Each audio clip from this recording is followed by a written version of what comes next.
umutwe witwaje intwaro wa FDLR urwanya leta y'u Rwanda uvugaho kubyuka wihorera wica abasivile b'abanyekongo nyuma y'urupfu rwa Koloneli Protogeni Elias Ruhinda wari komando w'abarwanyi kabuhariwe bayo bazwi nka CRAP.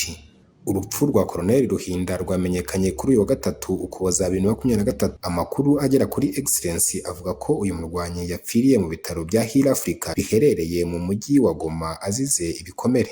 Ni amakuru yemejwe na Major Willy Ngoma, umuvugizi wa M23, umutwe ufata FDLR nk'umwe mu banzi bahanganye. Yagize ati Koloneli Ruhinda Gaby Protogeni yapfuye neza, umurambo we uri mu bitaro bya Hill Africa bya Goma.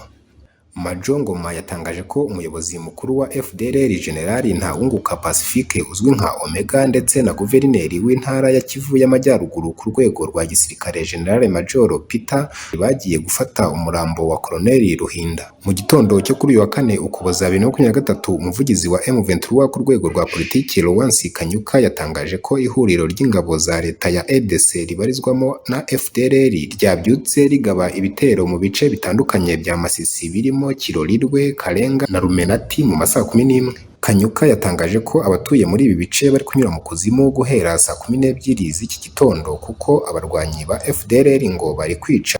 Ati guhera saa 12 abaturage bari kunyura mu kuzimu, FDLR iri kubica umuryango ku wundi yihorera ku rupfu rw'umuvandimwe wishwe ejo uzwi nka Koloneli Ruhinda. Koloneli Ruhinda yishwe n'ibisasu byamuturukanye mu buriri bwe ubwo yaravuye kongerera akanyabugabo abarwanyi ba FDLR ku rugamba. Niba yagambaniwe n'abarwanyi be, niba yabitezwe mu buriri nabo bahanganye ntago biramenyekana.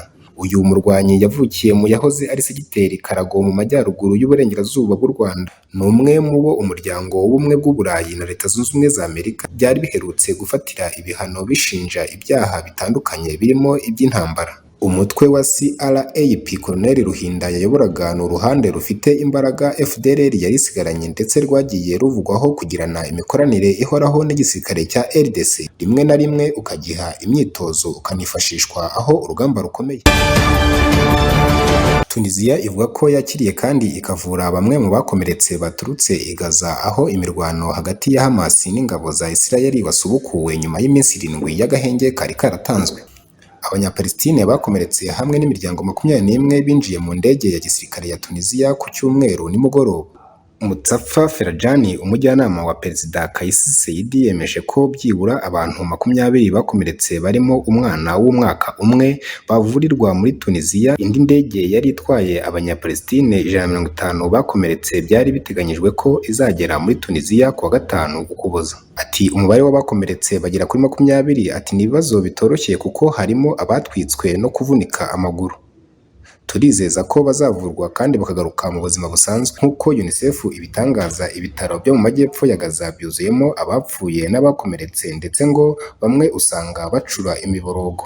Minisiteri y'ubuzima iyobowe na Hamas ivuga ko abantu barenga 15,000 n'abantu 500 biciwe ku butaka bwa Palestine bagoswe mu byumweru birenga 8 by'imirwano n'ibisasu biremereye.